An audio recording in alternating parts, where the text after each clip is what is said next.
Jadi tali pinggang ini mempunyai berbagai jenis ukuran, bentuk serta bahan buatan. Seperti yang kita tahu, ada tali pinggang terbuat daripada kulit binatang, ada yang dari kulit besi, dan seperti kajian kami ini diperbuat pada 2 shilling lama yang ditemui oleh sebuah keluarga kaum Bidayuh. Jadi pada zaman dahulu sehingga sekarang, tali pinggang ini digunakan sebagai alat untuk menghias diri, di mana seseorang itu akan kelihatan kemas apabila memakainya. Baik, seterusnya ke latar belakang kajian.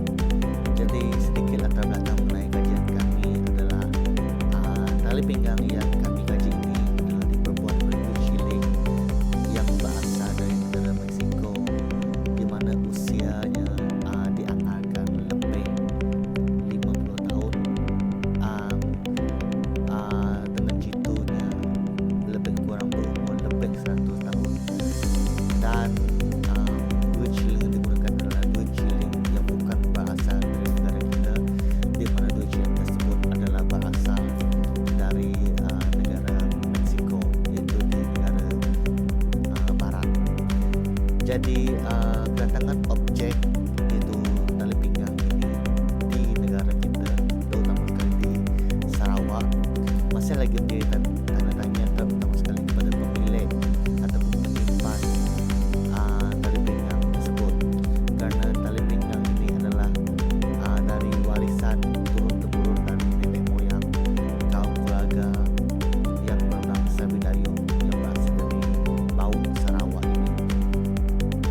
Jadi saya serahkan pembentangan ini kepada pembentang seterusnya. Terima kasih. Tali pinggang merupakan salah satu aksesori yang telah lama menjadi sebahagian daripada kebudayaan manusia. Ia bukan sahaja berfungsi sebagai alat penyangga untuk pakaian, tetapi juga mempunyai makna dan simbolik yang mendalam dalam sejarah dan budaya masyarakat. Dalam tugasan ilmiah ini, kita akan mengkaji penyataan masalah mengenai kehilangan kepentingan dan kurangnya pemahaman mengenai tali pinggang bersejarah. Satu penyataan masalah yang ketara adalah kehilangan minat dalam tali pinggang bersejarah. Di dalam dunia moden yang serba pesat ini, kebanyakan orang cenderung menganggap tali pinggang bersejarah sebagai perkara yang remeh sahaja. Mereka memandang tali pinggang sebagai barangan fashion semata-mata tanpa memahami nilai bersejarah dan kebudayaan yang terkandung di dalamnya. Pengetahuan tentang jenis-jenis tali pinggang tradisional, teknik pembuatan dan simboliknya semakin mudah di kalangan generasi muda. Tambahan pula, kanak-kanak masa kini sering dimanjakan dengan teknologi seperti telefon pintar. Hal ini membawa kepada risiko kehilangan warisan budaya yang berharga dan merosakkan penghormatan terhadap tradisi yang telah diwarisi dari leluhur kita. Selain itu, kurangnya pemahaman yang mendalam mengenai tali pinggang bersejarah juga merupakan salah satu masalah yang boleh dikaitkan dengan kajian ini. Didikan mengenai tali pinggang bersejarah di dalam rumah maupun di sekolah sangatlah minimum. Akibat kurangnya dedahan, banyak aspek yang penting mengenai tali pinggang bersejarah dipinggirkan. Banyak yang tidak menyadari bahawa setiap tali pinggang mempunyai cerita dan makna tersendiri yang terikat dengan budaya dan sejarah sesuatu masyarakat. Selain itu, anak muda sekarang lebih mementingkan nilai-nilai permainan video berbanding barang-barang seperti tali pinggang bersejarah. Kekayaan ilmu pengetahuan tentang corak, bahan dan gaya pengikatan tali pinggang bersejarah harus dikongsikan dan diserlahkan agar khalayak ramai dapat menghargai keragaman budaya dan sejarah yang ada di seluruh dunia. Terdapat 2 persoalan yang dapat kami peroleh daripada kajian ini. Yang pertama adalah, apakah maksud ukiran yang terukir pada shilling tersebut? Adakah ia mempunyai kaitan dengan sejarah-sejarah masyarakat pada zaman dahulu? Mungkinkah ia berkaitan dengan sesuatu perjanjian antara negara-negara ataupun tamadun-tamadun terdahulu? Persoalan yang kedua adalah, apakah tujuan tali pinggang shilling tersebut dicipta? Adakah masyarakat pada zaman dahulu tidak mementingkan duit shilling sehinggakan mereka sanggup meletakkannya pada tali pinggang daripada menggunakan ia untuk urusan jual beli? Mungkinkah ia mempunyai simbolik untuk sesuatu masyarakat? Nama saya Beni dan saya akan meneruskan pembincangan ini dengan objektif kajian. Kajian ilmiah yang telah kami laksanakan adalah bertujuan untuk menerangkai sejarah tali pinggang bersejarah dan kesannya terhadap rakyat Malaysia. Terdapat beberapa objektif kajian yang dapat diperoleh dan dijadikan sebagai subjek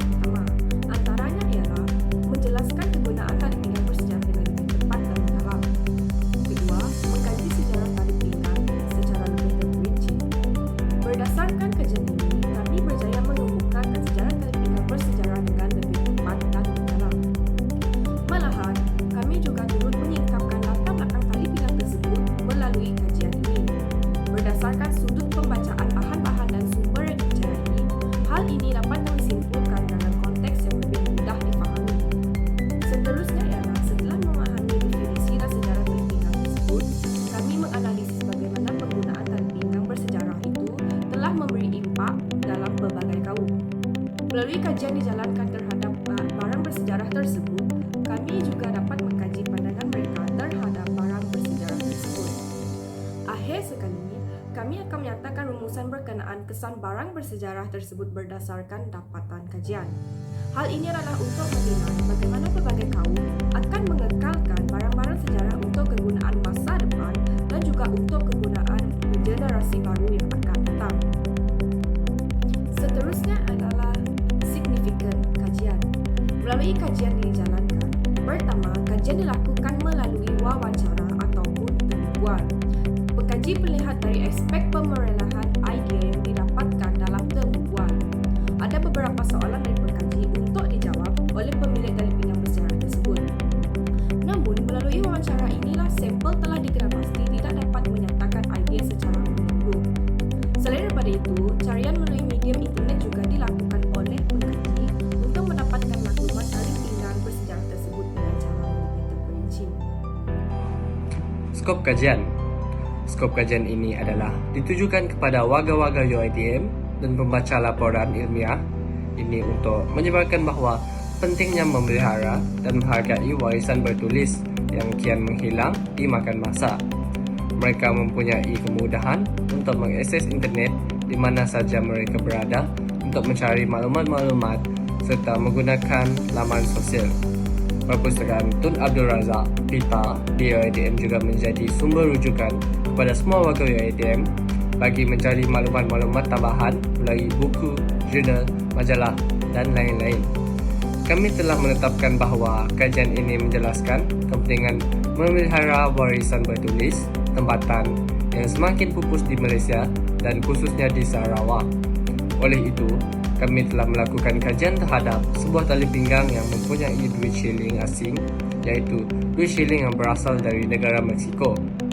Penemuan warisan tempatan ini amat penting kerana kita dapat mengetahui kronologi atau sejarah bagaimana duit shilling tersebut dapat ditemui di negara kita. Tambahan pula, duit shilling tersebut telah dijadikan sebagai suatu barangan kosmetik dan digunakan oleh sebuah keluarga berkaum Bidayuh. Walaupun kandungan duit shilling tersebut ditulis dalam bahasa Meksiko, kami dapat mengetahui apa isi kandungan yang terletak pada duit shilling tersebut dan kemudahan internet dan juga mengadakan sesi temu bual bersama orang-orang yang berkenaan. Seterusnya adalah konsep kajian ataupun konsep asas. Konsep asas yang pertama iaitu duit shilling telah dibawa masuk ke tanah Melayu sekitar tahun 1825. Ini kerana kebanyakan kilang wang di Mexico memberikan penggunaan shilling 8 rial Spanyol. Duit shilling tersebut digelar sebagai ringgit Garuda atau ringgit burung kerana mereka bentuk shilling yang seumpama dengan burung Garuda. Pada 31 Ogos 1904, duit shilling Mexico telah diwatakan sebagai tidak diperakui sah di negara-negara selat dan dipupus nilainya setelah arahan Straight Settlement Order 1903 yang bertarikh 25 Jun 1903 dikeluarkan. Disebabkan nilai duit shilling tersebut sudah dilupuskan, ia telah dijadikan sebagai hiasan dan juga barang-barang kosmetik untuk pakaian-pakaian orang tempatan. Hai, nama saya ialah Hazel Emily dan saya akan membahaskan tentang kajian literature. Kajian literature yang kami gunakan ialah ringgit Garuda Mexico 8, Reales dan Peso. Di dalam artikel ini, kami mengkaji bahawa tali pinggang yang diperbuat daripada duit dari negara Mexico telah mencecah usia lebih daripada 50 tahun. Sebelumnya kita telah membahas dua jenis wang. Sekarang kita akan membahas satu lagi yang disebut ringgit Garuda yang merupakan koin perak dari Mexico. Kajian terdahulu dalam artikel ini menyatakan orang mula menggunakan di tanah Melayu sekitar tahun 1825 kerana sulit untuk mendapatkan jenis wang dari Mexico. Wang ini dinamakan ringgit Garuda kerana memiliki gambar burung yang mirip dengan burung Garuda. Beberapa orang juga menyebutnya burung ringgit. Beberapa orang juga menyebut ringgit jane kerana memiliki desain di bahagian belakang yang terlihat seperti bulu khinzir yang ditemukan di tanah Melayu. Koin ini memiliki burung bernama Mexico Golden Eagle di atasnya. Di bahagian belakang koin ada topi yang berkedip dan terlihat seperti yang dikenakan oleh orang di negara khusus bernama Phrygia. Tertulis kebebasan di atasnya. Di bawah topi ada 3 hal yang mewakili hukum. Yang satu adalah selembar kertas bertuliskan hukum. Yang lain adalah pedang dan yang terakhir adalah timbangan. Di bahagian bawah tertulis 1 peso yang merupakan nilai koin dan ada juga beberapa tanda khusus yang menunjukkan di mana koin itu diperbuat dan seberapa mundi perak di koin itu. Kajian literatur yang kedua ialah melalui temu bual. Kami mempelajari kajian ini dengan menggunakan platform media sosial dalam talian sahaja, iaitu menghubungi pemilik tali pinggang tersebut. Kajian tentang tali pinggang tersebut telah dibahas oleh pemilik tali pinggang tersebut.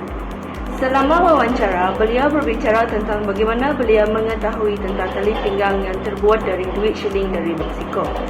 Beliau mengetahuinya dari seseorang di media sosial bernama Puan Yang. Beliau ingin mengetahui lebih mendalam tentang tali pinggang itu, jadi beliau bertanya kepada orang yang awal memilikinya. Ternyata tali pinggang tersebut sudah ada di Malaysia sangat lama, mungkin lebih dari 100 tahun. Mereka tidak yakin bagaimana warisan itu sampai ke Malaysia, tetapi mereka berfikir mungkin nenek moyang mereka membelinya atau memperdagangkannya sejak lama. Walaupun maklumat yang kami perolehi sangatlah sedikit, namun selepas temu bual tersebut kami mengkaji tali pinggang bersejarah itu dengan mudah kerana kesahihan informasi tersebut dengan berkomunikasi dengan pemilik tali pinggang tersebut.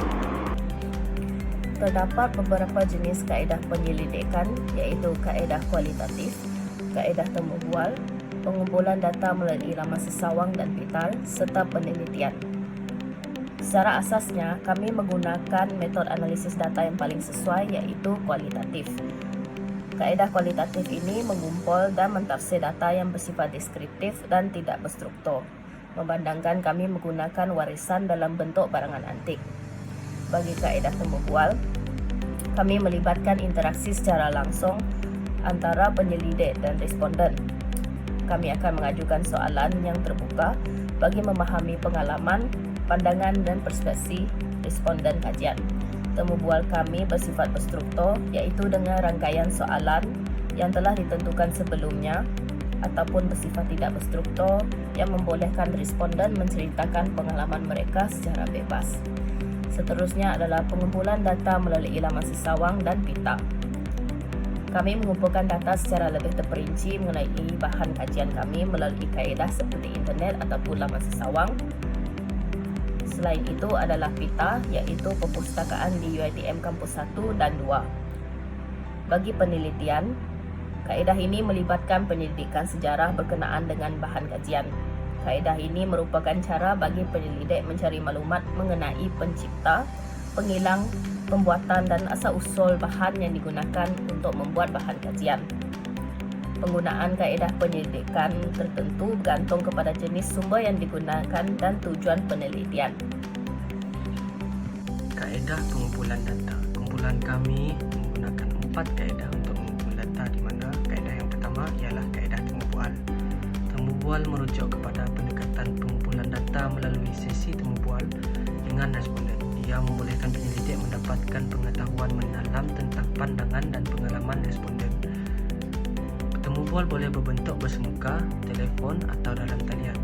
Kumpulan kami memilih untuk menggunakan kaedah telefon di mana kami menemui responden untuk memperoleh maklumat mengenai tali pinggang tersebut. Kaedah ini memberikan data kualitatif yang kaya, tetapi juga boleh terdapat bias dan pengaruh penyelidikan terhadap responden. Kaedah yang kedua yang digunakan oleh kami ialah kaedah carian internet. Carian internet adalah pendekatan pengumpulan maklumat melalui mesin carian dalam talian. Penyelidikan menggunakan kata kunci untuk mencari maklumat relevan dalam sumber digital. Terdapat berbagai jenis laman sesawang yang boleh digunakan pakai untuk memperoleh maklumat. Ia memberi akses yang luas dan pantas kepada maklumat, tetapi perlu diambil kira kebolehpercayaan sumber-sumber tersebut. Kaedah yang seterusnya adalah kaedah pengumpulan data melalui pemerhatian, di mana pemerhatian melibatkan proses mengumpul maklumat dan data dengan cara mengamati dan merekodkan tingkah laku. interaksi atau peristiwa yang berlaku dalam situasi kajian secara terperinci. Dalam kaedah ini, penyelidik secara langsung melibatkan diri dalam pengamatan objektif tanpa mempengaruhi atau campur tangan dalam situasi yang diamati. Kumpulan kami memilih kaedah ini dengan memerhatikan gambar tali pinggang dan cuba untuk mengkaji seberapa banyak maklumat yang boleh diperoleh dari gambar tersebut. Di mana kaedah yang terakhir digunakan oleh kami adalah kaedah soal selidik. Soal selidik adalah alat penyelidikan yang menggunakan pertanyaan untuk mengumpul data dan ia membolehkan penyelidik mendapat maklumat dari responden tentang pendapat, pengetahuan, sikap dan pengalaman mereka.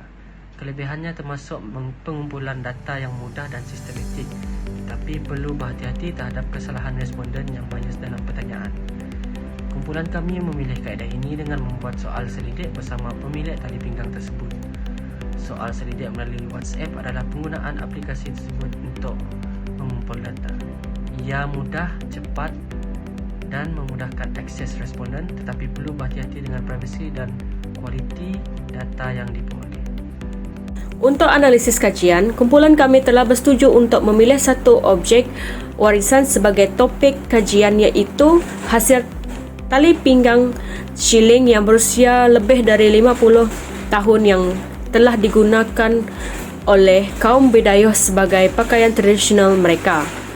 Tujuan utama kami memilih tali pinggang duit shilling ini sebagai topik kajian adalah untuk mengenal pasti asal-usul duit shilling tersebut serta menentukan kesahihan informasi berkaitan dengan duit shilling dan pemilik tali pinggang tersebut. Kaedah penganalisisan kajian yang digunakan oleh kumpulan kami adalah melalui temu bual dan wawancara secara dalam online. Kami telah menemu bual pemilik dan pewaris tali pinggang tersebut. Tali pinggang duit shilling ini dimiliki oleh nenek moyang yang sudah lama meninggal, maka ianya adalah sangat sulit untuk menentukan usia sebenar tali pinggang duit shilling tersebut. Tetapi ia adalah sangat pasti bahawa usia tali pinggang tersebut berkemungkinan mencecahi usia 100 tahun kerana ibu kepada Puan Yang A.P. Mawen menyatakan bahawa tali pinggang tersebut sudah lama ada semenjak kelahiran beliau. Tujuan kami untuk mendapat hasil kajian adalah untuk menyemai sifat menghargai warisan lama nenek moyang kita sejak zaman dahulu. Misalnya dalam kajian kami ini, kami mencari asal-usul objek warisan budaya di Sarawak iaitu tali pinggang duit shilling. Selain itu, analisis kajian kami turut memberi pengetahuan tentang busana warisan kaum Bidayuh di Sarawak. Ini adalah kerana pakaian tradisional serta perhiasan tradisional melambangkan ketinggian nilai hidup serta kehalusan hasil tangan masyarakat zaman dahulu menghasilkan harta peninggalan yang tidak ternilai. Untuk dapatan kajian adalah kumpulan kami telah mendapati kajian yang langka di mana tali pinggang kaum Bidayuh milik Puan Yang A.P. Mawen, tali pinggang shilling milik beliau diperbuat daripada duit dari negara Meksiko yang telah mencecah usia lebih dari ratusan tahun dan shilling ini dijangka Puan A.P. Mawen berusia lebih dari 50 tahun dan disimpan oleh arwah nenek beliau dan dijadikan sebagai tali pinggang shilling.